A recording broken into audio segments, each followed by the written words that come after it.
Hey, everybody. Happy New Year's Eve. Soon to be Happy New Year's. Just wanted to get on here today, this evening, before the calendar turns over, and share a few thoughts with you about this upcoming New Year and leaving the past behind.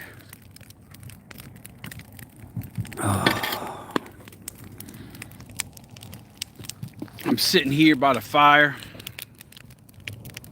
Let me show you. Got a nice fire burning as I come to you this evening and just share a few thoughts with you. I recently I got a call from a friend of mine who spent almost 40 years in prison. And he got out in 2023. And unfortunately, he's been back 2 or 3 times since then.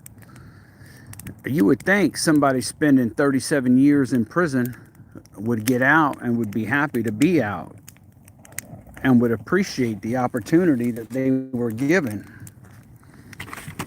And they would probably do anything except go back. Unfortunately, that's not the case with this guy. He was real arrogant. He was kind of a know-it-all guy. Now, I was a friend with him. He was a good guy. I don't mean to slander his name. But here, let me just show you this fire. It's a nice fire. He was a good guy in his heart. Just been institutionalized, and he didn't know how to live without structure. And he ended up, after the last time he got out, he ended up homeless down there in Fort Lauderdale Beach.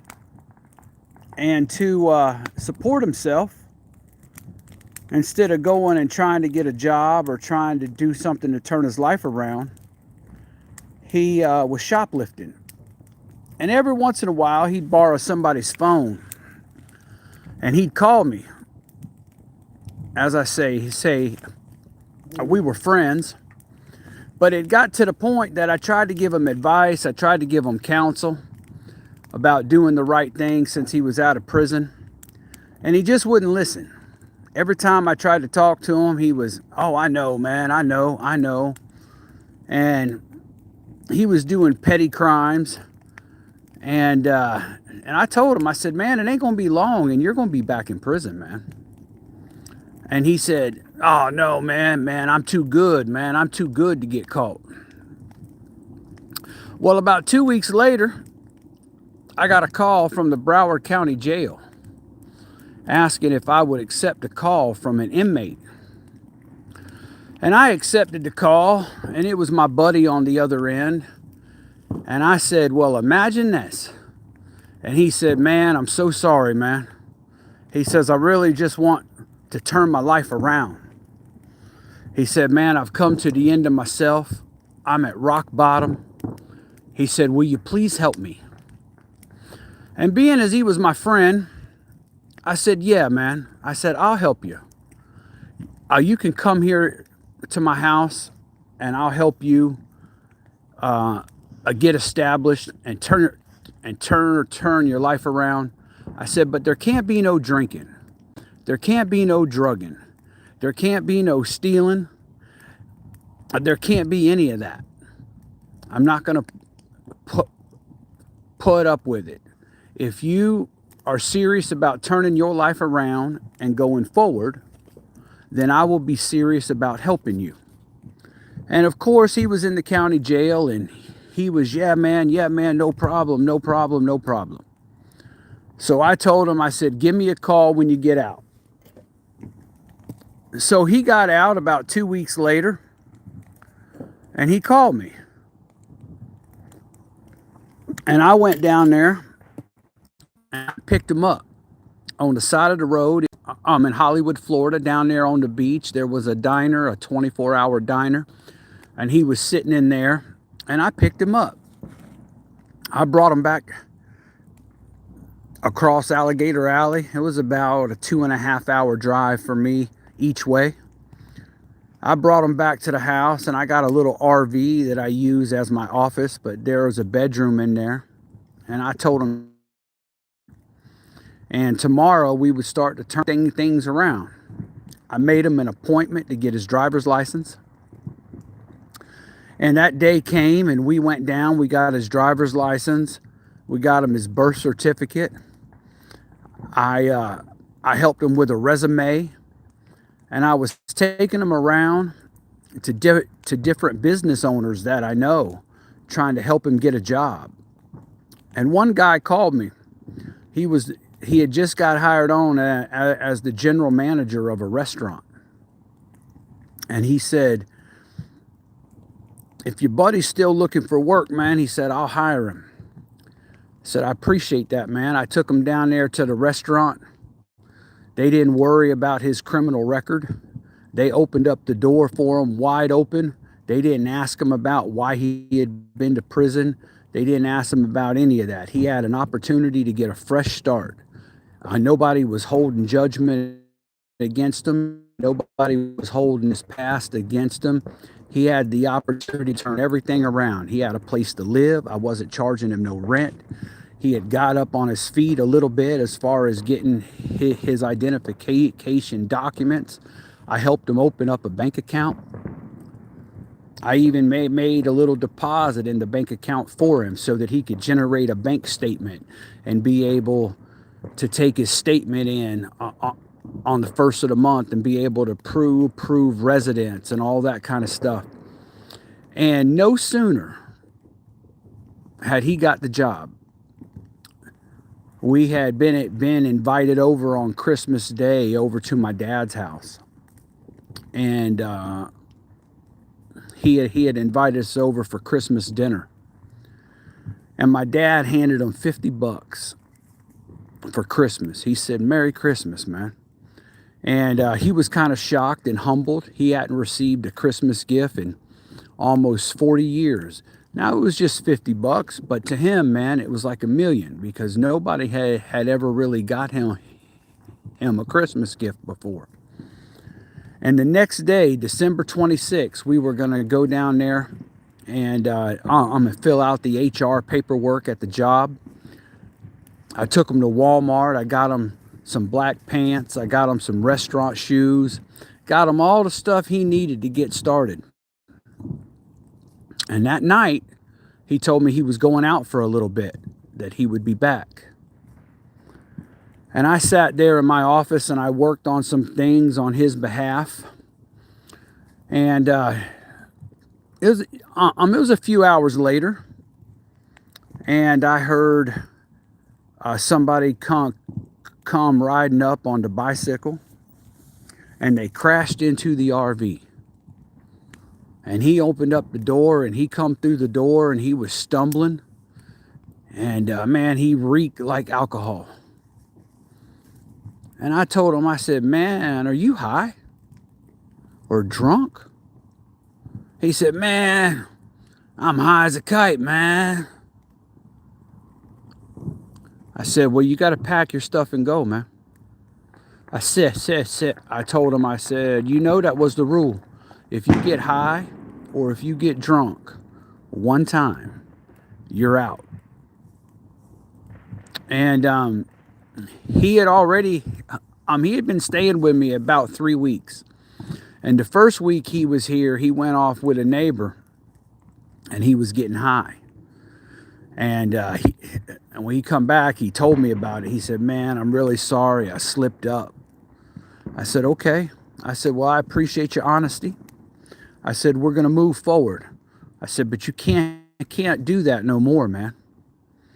And it wasn't long, and he went down to the grocery store, and he shoplifted some meat from the grocery store.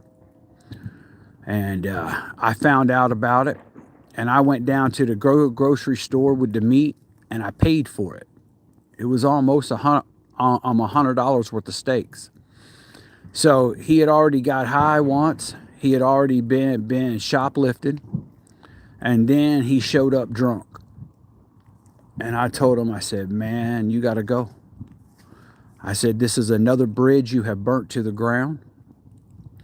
And you cannot move forward if you continue to look back.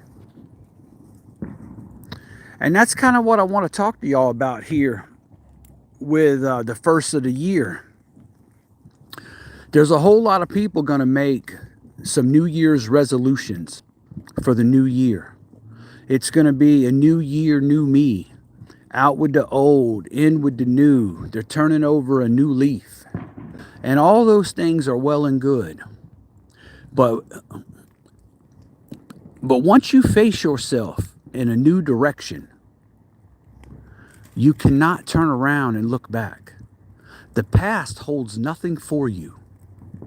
And if you try and turn around and look back and long for the things that you're leaving behind, long for the things that you miss, long for the things that have held you in bondage, they're going to continue to hold you in bondage, and you're not going to be able to move forward.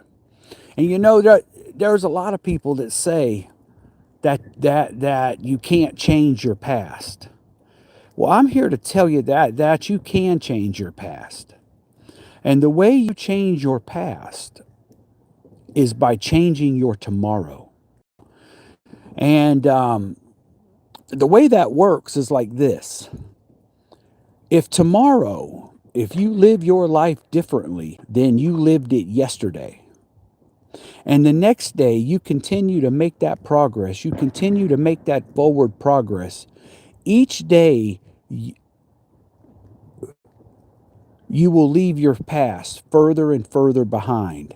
And what will happen is you will backfill behind you with positive days. You will backfill behind you with days where you have lived differently, where you have done different things. And it won't be long that you will begin to stack weeks on top of weeks, and months on top of months, and years on top of years. And one day you're going to look back and there's going to be nothing but a trail of progress, of good deeds, of memories that make you proud. There's going to be a trail of accomplishments, goals set and achieved.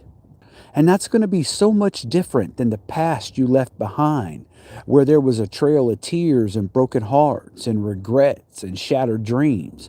So if you want to change your past, you have to change your tomorrow.